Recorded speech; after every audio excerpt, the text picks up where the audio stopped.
वाहिगुरु जी का खालसा वाहिगुरु जी की फतेह। संग जी, बृहस्पतिवार जिसको गुरुवार या वीरवार भी कहा जाता है, इसे बृहस्पति भाव जुपिटर ग्रह के नाम से जाना जाता है। इसके अलावा इस दिन में लोगों के अलग अलग मान्यताएं भी हैं, तरह तरह की पूजा आदि है और बहुत कुछ ऐसा है जिसे करने की मनाही है, जिसे लोग नहीं करते, और बहुत कुछ ऐसा भी है जिसे करने के लिए कहा जाता है।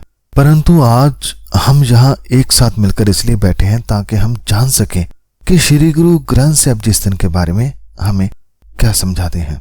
इसे समझने के लिए आइए भक्त कबीर जी की लिखी वाणी 7 वार जो श्री गुरु ग्रंथ साहिब जी में दर्ज है, उसमें से 5वां पदा पढ़ते हैं और जानते हैं कि गुरुवार को हमारे गुरु साहब क्या उपदेश दे रहे हैं।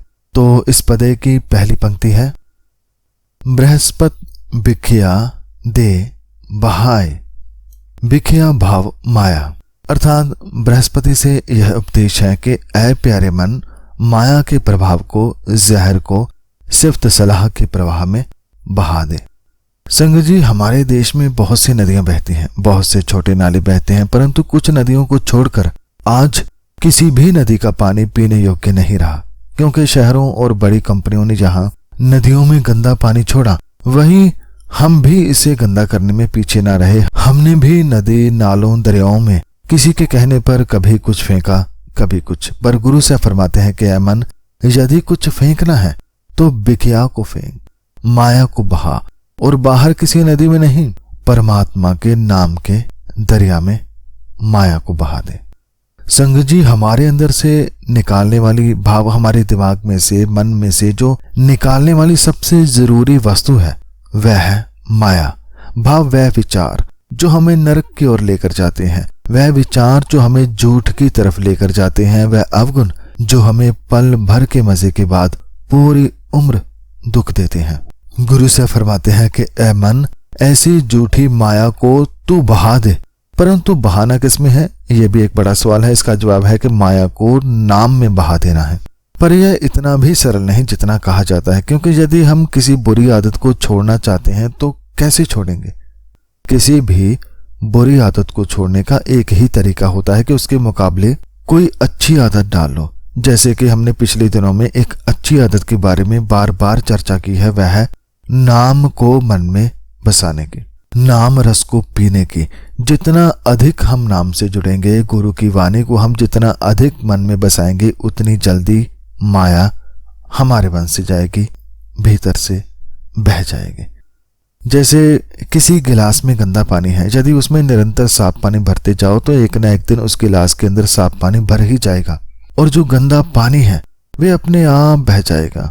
उसे छेड़ने की जरा सी भी जरूरत नहीं। तो ऐसे माया को हमने मन से बहाना है। कैसे बहाना है?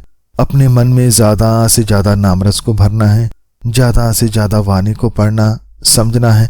जितना अधिक हम इस पर लगेंगे, उतना जल्दी हम अपने अंदर के जहर को मार सकेंगे, निकाल सकेंगे। तो भक्त कबीर जी फरमाते हैं कि बृहस्पतिवार दिन से यह शिक्षा लो कि माया के प्रभाव को, भिखिया को सिफ्त सलाह के प्रवाह में बहा दे, नाम में बहा दे। इसके बाद भक्त कबीर जी फरमाते हैं कि 3 देव एक संग लाए। 3 देव के बहुत से अर्थ हैं। जैसे 3 देव का भाव 3 देवते भी हैं, ब्रह्मा, विष्णु, महेश।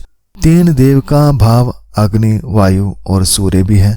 इसके अलावा 3 देव 3 गुणों को भी कहा गया है, रजो, तमो और सतो को। तो यहाँ पर जो प्रकरण चल रहा है उसके हिसाब से यहाँ पर 3 गुणों की बात हो रही है, रजो, तमो, सतो, क्योंकि पिछली पंक्ति में हमें यह उपदेश मिला कि माया को बहाना है। पर माया है क्या? माया है वह अवगुण जो हमें निरंकार से दूर करते हैं, जिनमें से रजो, तमो, सतो भी आते हैं। जैसे कि गुरबानी में दर्ज है कि रजगुण, तमगुण, सतगुण कहिए ए तेरी सब माया। भाव रजगुण, तमगुण, सतगुण ये सब तेरी ही माया है, ये माया का रूप है। संग जी, इन 3 गुणों के ऊपर हमने एक वीडियो भी बनाई थी, जिसे आप एक बार जरूर देखना। और साथ में हम 3 गुणों के बारे में थोड़ा सा जान भी लेते हैं। पहला है रजोगुण। जो इंसान केवल अपने लिए सोचता है उसे रजोगुणी कहा जाता है। ऐसा इंसान आगे बढ़ने के लिए कुछ भी कर सकता है। वह छल, कपट, झूठ आदि हर बुरे कर्म को कर सकता है। तो जो इस तरह का जीवन जीता है उसे रजोगुणी कहते हैं। तमोगुण।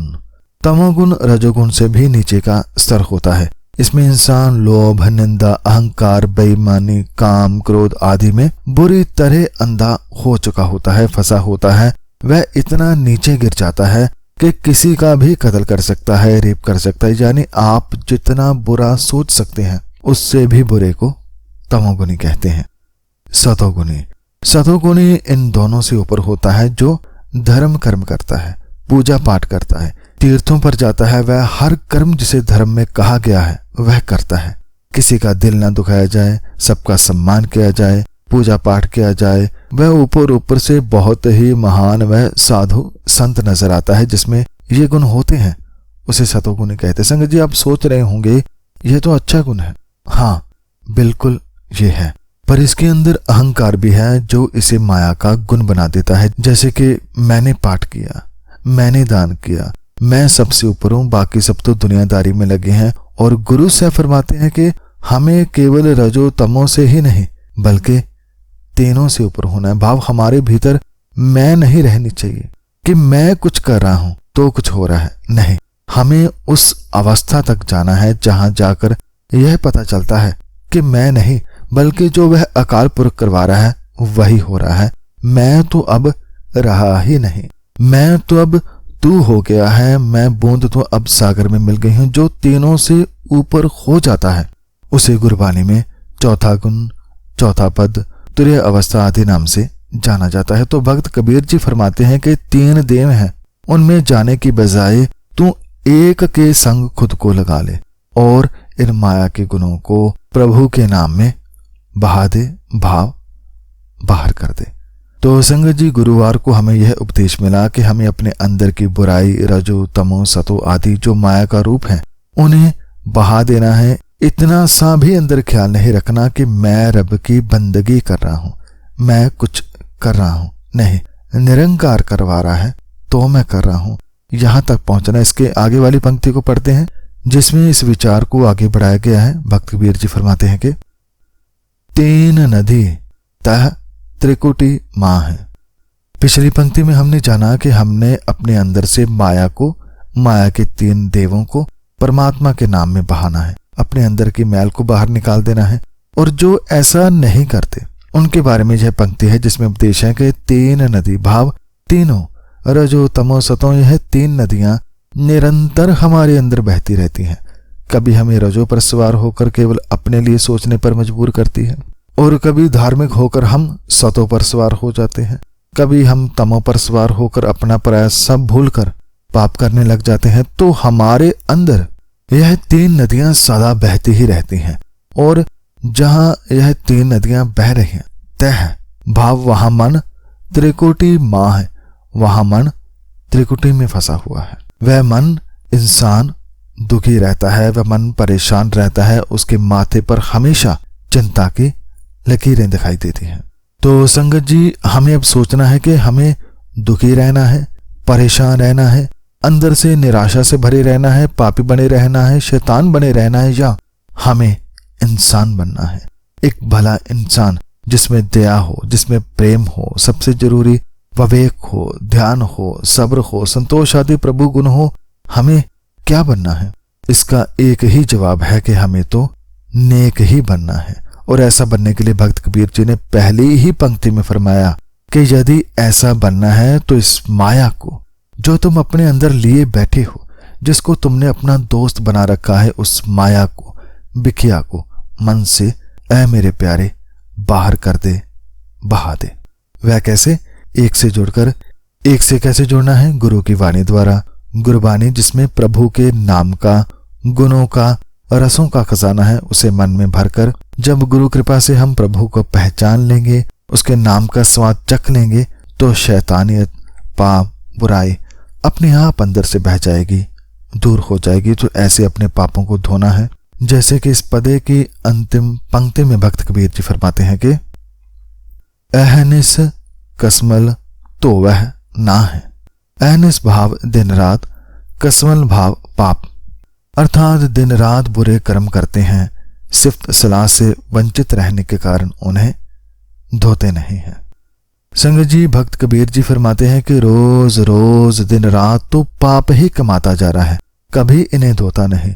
केवल पाप, केवल पाप, केवल क्रोध ही करता चला जा रहा है, औरों से जलता रहता है, औरों को बुरा कहता है, खुद को सही साबित करने के लिए छल कपट झूठ सब करता है। तुझे पता ही नहीं कि तेरे इन अवगुणों से तेरा अपना कितना नुकसान हुआ और तेरे कारण औरों को कितना दुख झेलना पड़ा। ऐ प्रिय, अब भी वक्त है, जाग और अपने पापों के लिए क्षमा मांग। एक नए दिन की शुरुआत कर।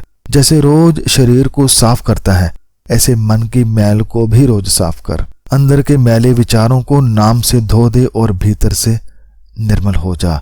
निर्मल मन से किए कर्म हमेशा मन को सुख देते हैं, खुशी देते हैं, आनंद देते हैं। तो भक्त कबीर जी फरमाते हैं कि माया को बाहर निकालना है तो अंदर नाम को भर लो, मन को भक्ति में लगाओ।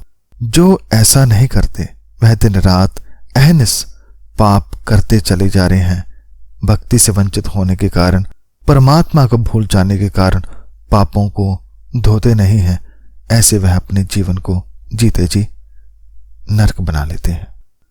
तो संगत जी, ये था गुरुवार दिन से हमें उपदेश के हमें गुरु से मिलकर अपने अंदर नाम को बसाना है, इसका रस मन ने पीना है और मन के अंदर से माया को, माया के 3 गुणों को, जो माया के 3 नदियां भीतर बह रही हैं, उन्हें मन से बाहर करना है। अपने भीतर के जहर को, बुरी आदतों को, पापों को बाहर करना है। बाहर करने के लिए संगत जी मन को रब से जोड़ना है, मन में परमात्मा के नाम का प्रकाश करना है, उसके नाम का रस भरना है। अंत में जैसे कि भक्त कबीर जी ने फरमाया, जो ऐसा नहीं करते और मैल से जो भरे रहते हैं वह जीवन भर पाप ही करते रहते हैं, कभी इस दलदल से बाहर नहीं निकल पाते। परंतु हमें संगत जी इससे बाहर निकलना है। मन से हर तरह की मैल को निर्मल नाम से, प्रभु नाम से, गुरु की वाणी से बाहर निकालकर खुद की त्रिकुटी को दूर करना है। मन की चिंताओं को, दुखों को दूर करके जीवन आनंद से भरना है। तो संगत जी, ये थी आज के दिन के विचार। इसके बाद शुक्रवार के बारे में गुरबानी में क्या लिखा है उसे हम अगली वीडियो में गुरु साहब की कृपा से जानेंगे। आज के लिए इतना ही। इस विचार को करते हुए सभी गलतियों की मैं क्षमा चाहता हूँ और श्री गुरु ग्रंथ साहब जी को इस विचार के लिए कोटि कोटि नमन करता हूँ और आप सब संगत का भी इस विचार को सुनने के लिए धन्यवाद। वाहिगुरु जी का खालसा, वाहिगुरु जी की फतेह।